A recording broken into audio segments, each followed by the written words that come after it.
Welcome to Bhavitha Santosh economy app. ఈ app ద్వారా రాబోయే గ్రూప్ 1-3 నోటిఫికేషన్స్కి గాను ఎకానమీ లైవ్ క్లాసెస్ కండక్ట్ చేయడం జరుగుతుంది. ఎవరైతే ఎకానమీలో టాప్ స్కోర్ సాధించాలి అనుకుంటున్నారో ఖచ్చితంగా భవిత సంతోష్ ఎకానమీ యాప్ని పర్చేస్ చేసేయండి. అలాగే ఛానల్ని సబ్స్క్రైబ్ చేయండి. అలాగే భవిత సంతోష్ ఎకానమీలో డైలీ కరెంట్ అఫైర్స్ అనేవి తెలుగు మరియు ఇంగ్లీష్ మీడియంలో కూడా అవైలబుల్గా ఉన్నాయి.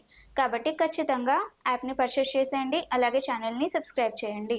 అండ్ ఈ రోజు డైలీ కరెంట్ అఫైర్స్లో భాగంగా కొన్ని టాపిక్స్ని మనం మాట్లాడుకుందాం. దాంట్లో ఫస్ట్ టాపిక్ 2025 ఇంటర్నేషనల్ ఆర్కిటెక్చర్. మరి 2025లో ఇంటర్నేషనల్ ఆర్కిటెక్చర్ అవార్డు అనేది ఒక విమానాశ్రయంకి లభించింది.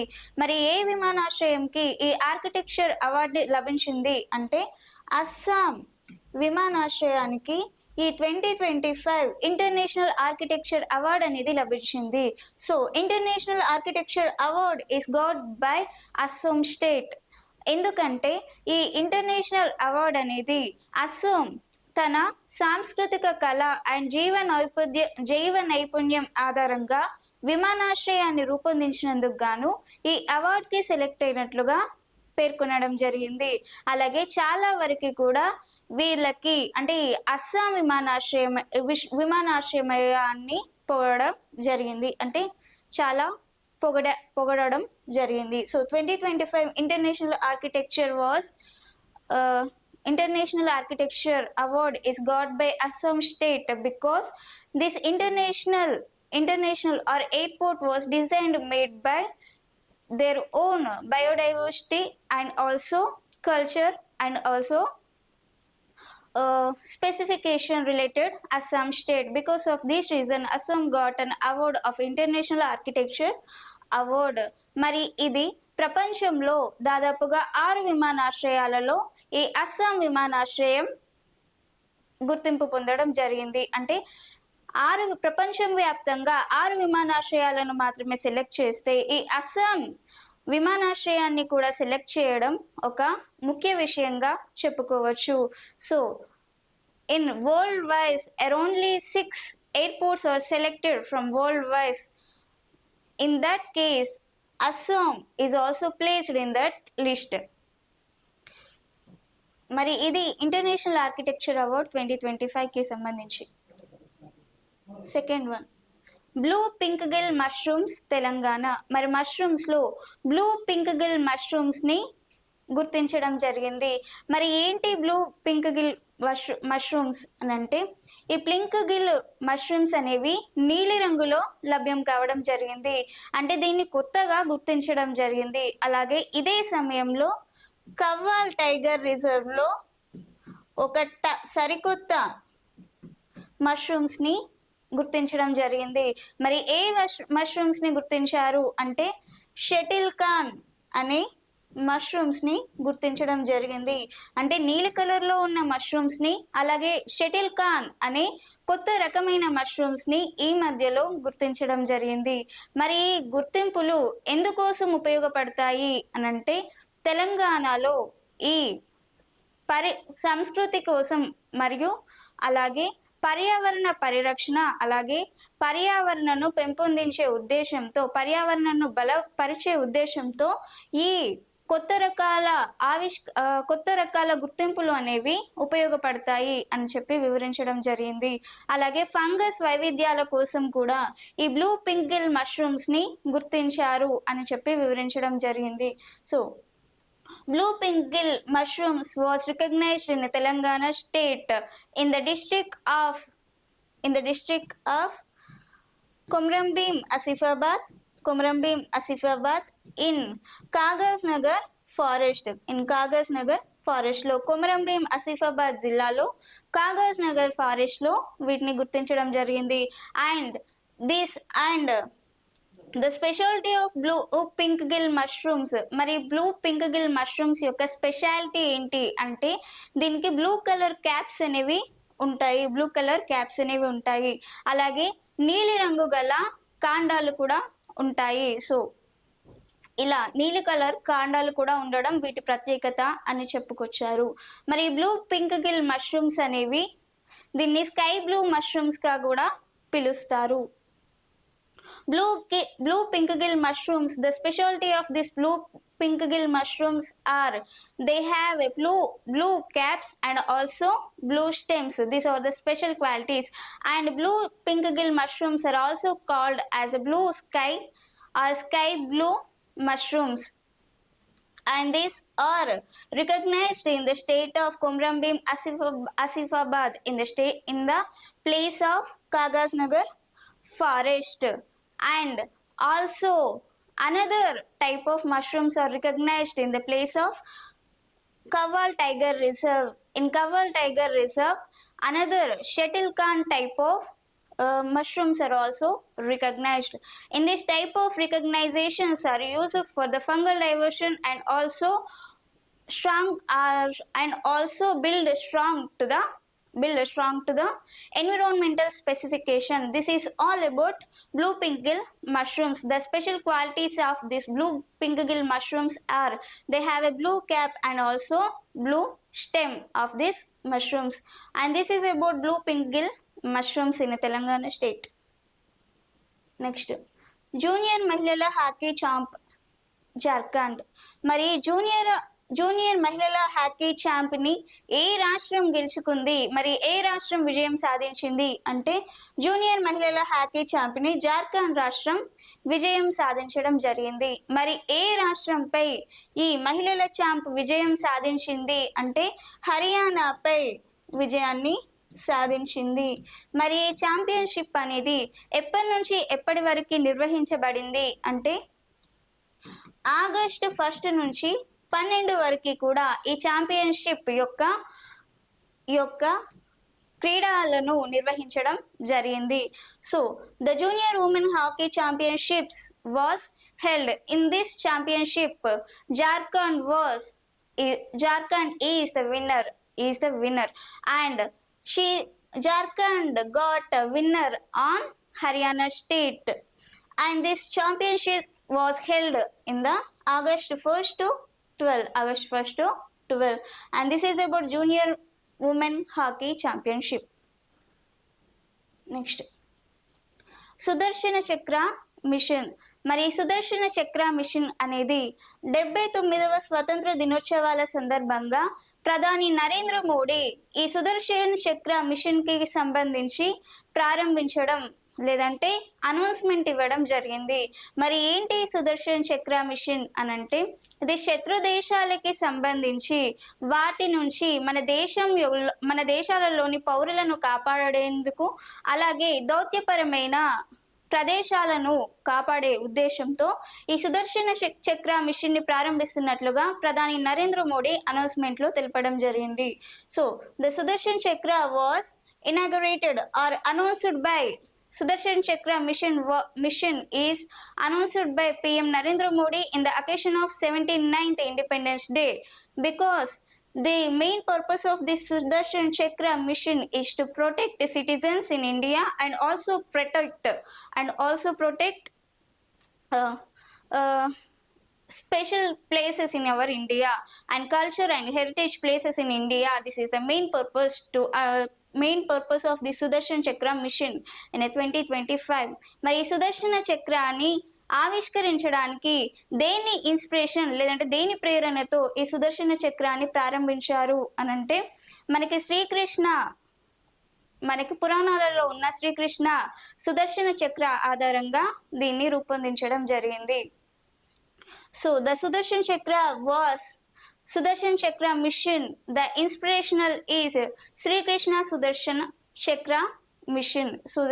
Sudarshan Chakra mission, and Sudarshan Chakra mission was developed by in the organization of Defense Minister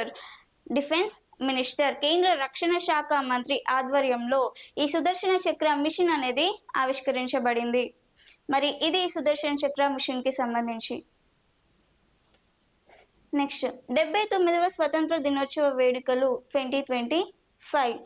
మరి 79వ స్వతంత్ర దినోత్సవాలలో సందర్భంగా ప్రధాని నరేంద్ర మోడీ దాదాపుగా 103 నిమిషాల వరకు ప్రసంగించి రికార్డ్ని సాధించడం జరిగింది. మరి ఇది వరకు ఈయన 98 నిమిషాలను ప్రసంగించి రికార్డుని సాధించగా, ఈ సంవత్సరం 79వ ఇండిపెండెన్స్ డేలో దాదాపుగా 103 నిమిషాలు ప్రసంగించి రికార్డుని సాధించడం జరిగింది. అలాగే 2017లో దాదాపుగా 56 నిమిషాలు ప్రసంగించారు. అలాగే 2016లో 96 నిమిషాల వరకు ప్రసంగించారు. మరి రీసెంట్ గా ఈ రికార్డ్ని సాధించడం జరిగింది. మరి 79వ స్వతంత్ర దినోత్సవ వేడుకలు ఏ థీమ్ తో ప్రారంభించారు అనంటే నయా భారత్ పేరుతో ప్రారంభించారు. నయా భారత్ థీమ్ తో ప్రారంభించారు. So 79th celebrations are done in the theme of Naya Bharat. In this 79th Independence Day celebrations, Modi got a record. He delivered a speech of 103 minutes. In a previous 78th Independence Day celebrations, he delivered a speech up to 98 minutes, and he break the record of 79th Independence Day celebrations. And 2017 the delivered speech up to 56 minutes, and 2016 the delivered speech up to 96 minutes. The theme of this 79th Independence Day celebrations of 2025 is Naya Bharat. Naya Bharat. Next, Kargil apricot. మరి Kargil apricot అంటే ఏంటి అనంటే దీన్ని 79వ గణతంత్ర దినోత్సవాల సందర్భంగా ఈ Kargil apricot అనే కొత్త రకమైన ఒక ప్రొడక్ట్ లేదంటే ఒక ఉత్పత్తిని గుర్తించడం జరిగింది. మరి దేని ఆధారంగా దీన్ని గుర్తించారు అంటే వన్ డిస్ట్రిక్ట్ వన్ ప్రొడక్ట్ పథకం కింద ఈ కొత్త రకమైన కార్గిల్ అప్రికాట్ ని గుర్తించారు. మరి దీనిలో భాగంగా ఎందుకు ఈ వన్ డిస్ట్రిక్ట్ వన్ ప్రోడక్ట్ ని గుర్తించారు అంటే ప్రతి జిల్లాకు ఒక ఉత్పత్తిని గుర్తించి దాని అంతర్జాతీయ మార్కెట్ గా రూపొందించాలి అన్న ఉద్దేశంతో దీన్ని ప్రవేశపెడుతున్నట్లుగా 79వ గణతంత్ర దినోత్సవాల సందర్భంగా పేర్కొనడం జరిగింది. మరి దీన్ని ఎప్పుడు ప్రవేశపెట్టారు? 15th August 2025 ప్రవేశపెట్టారు. మరి దీని శాస్త్రీయ నామం వచ్చి ప్రోనోస్ ఆర్మేనియాకా. మరి ఇది ఏ కుటుంబానికి చెందింది అంటే రోసోసియాస్ అనే కుటుంబానికి చెందిందిగా చెప్పుకొచ్చారు. So the Kargil apricot product was recognized or introduced. Kargil apricot was introduced in the occasion of 79th Independence Day celebrations. Because of this Kargil apricot was introduced based on one product one nation, or one product one district one product. So in this case it was introduced on 15th August 2025. The aim of this one district one product is select one product in every district, and it was developed in a state wise and international wise, and this is the main purpose of one district and one product. It was introduced on 15th August 2025, and the scientific name of this Kargil apricot is Prunus armeniaca, and this belong to the family of Rosaceae.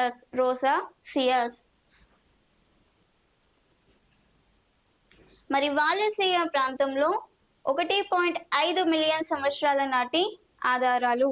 మరి వాలేసియా ప్రాంతం అనేది ఎక్కడ ఉంది అంటే Saudi అరేబియాలో ఉంది. మరి Saudi అరేబియాలో ఉన్న వాలేసియా ప్రాంతాల్లో రీసెంట్ గా పురావస్తు శాఖ వారు ఒక అన్వేషణ చేయడం జరిగింది. మరి ఇందులో భాగంగా ఈ అన్వేషణలో భాగంగా మానవులు అనేవారు లేదంటే మానవ సంచారం అనేది 1.5 మిలియన్ సంవత్సరాల క్రితమే మొదలైంది అని చెప్పి ఈ అన్వేషణలో భాగంగా పేర్కొనడం జరిగింది. మరి ఇందులో ఈ వాలేసియా ప్రాంతంలో వీరు ఇచ్చిన సమాచారం ప్రకారం మన భారతదేశంలో ఉన్న ఇదివరకు పురావస్తు అన్వేషణలు ఏవైతే ఉన్నాయో వాటిని పునర్పరిశీలించే విధంగా ఉన్నాయి అని చెప్పుకురావడం జరిగింది. So 1.5 million years of evidence in Wallacea ప్రాంతం, in a Wallacea region. So the recent astrological explorations are done in the state or in the region of Wallacea in Saudi Arabia. In that explorations is based or in that explorations is said about the human migrations are having more than before 1.5 million years ago. So in that, based on these explorations are making our Indian scientific or archaeological explorations of our India is making re-examination on migrations of all in our country.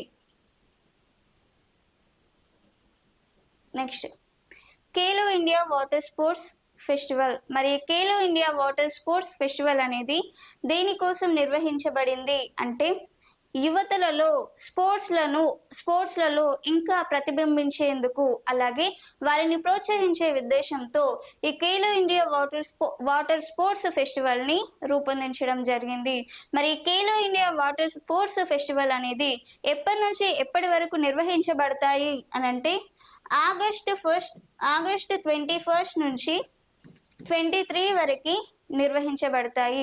మరి ఎక్కడ నిర్వహించబడతాయి అంటే జమ్మూ కాశ్మీర్లోని శ్రీనగర్లో మరియు దాల్ లేక్లో, జమ్మూ కాశ్మీర్లోని శ్రీనగర్లో దాల్ లేక్లో ఈ Khelo India water sports ఫెస్టివల్ని నిర్వహించబోతున్నారు.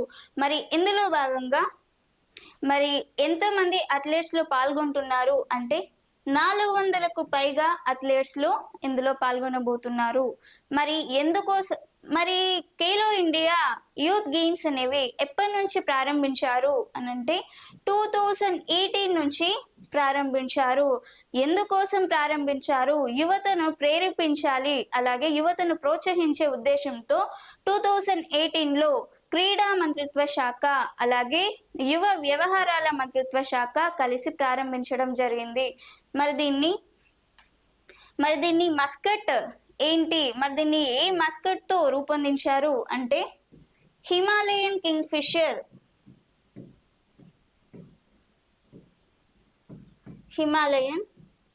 Fissure అనే Muscat తో రూపొందించారు.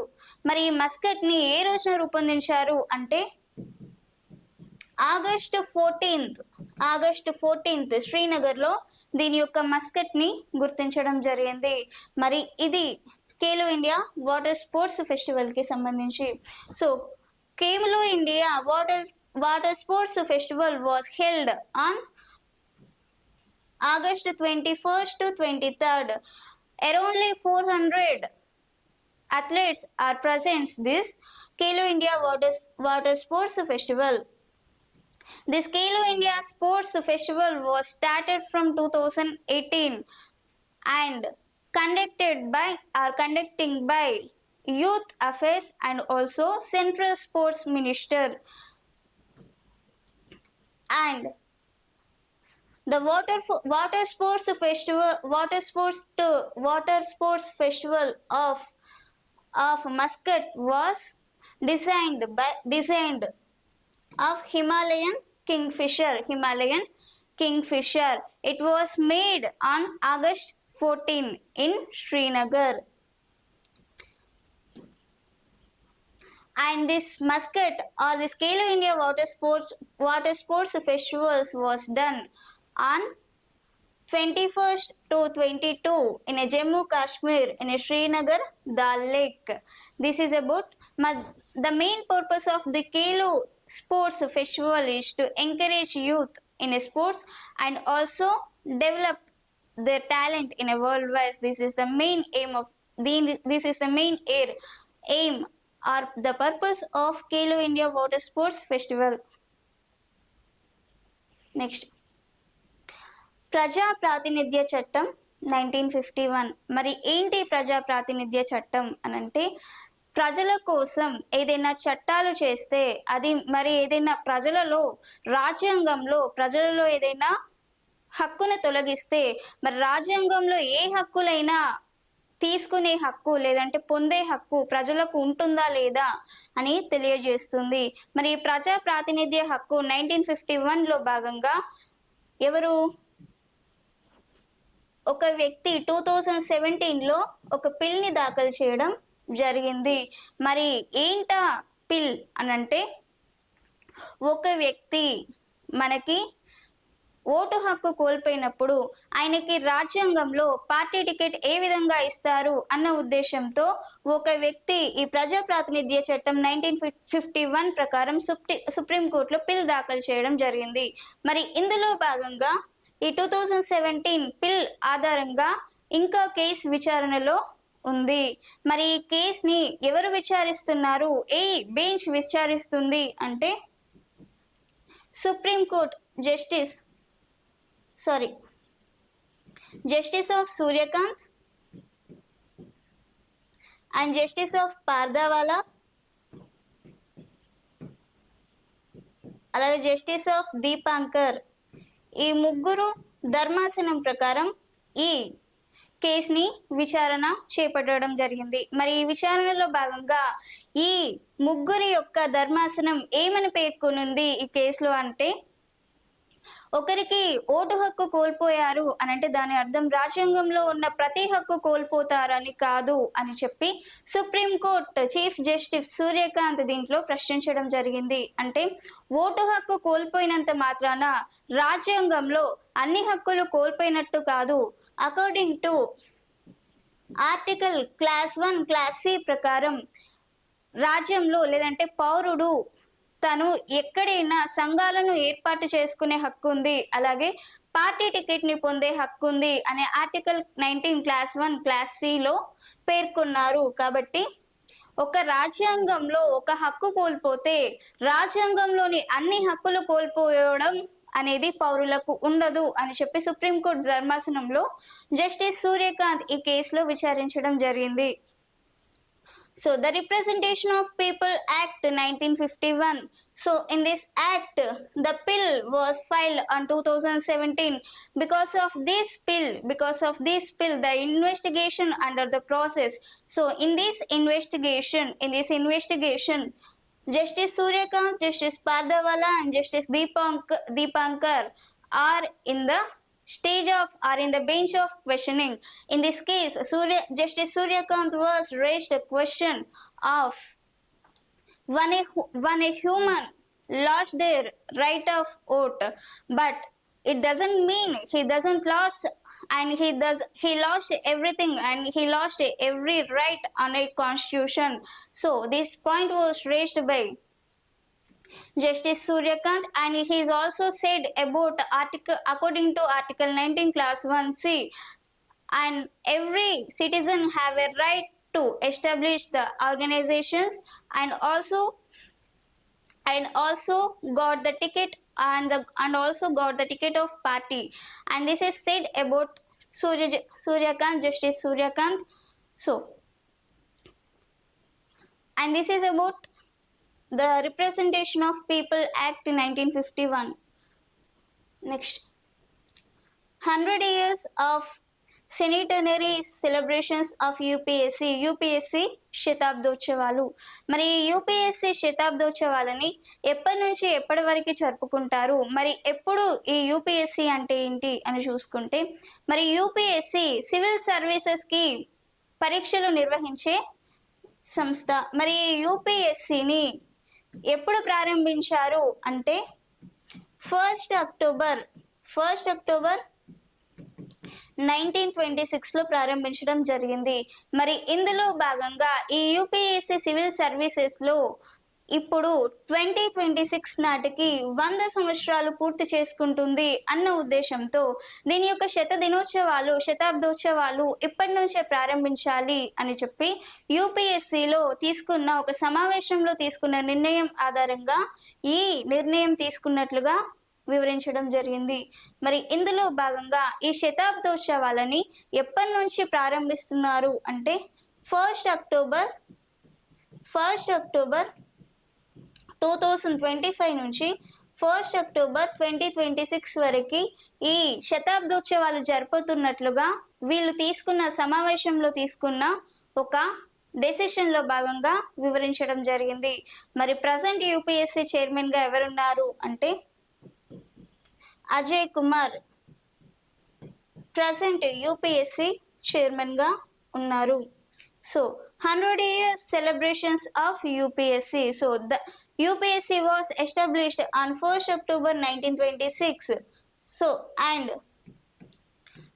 the recently the 100 years celebrations of in the summit of UPSC summit, the decision was taken to celebrate 100 years celebrations of UPSC.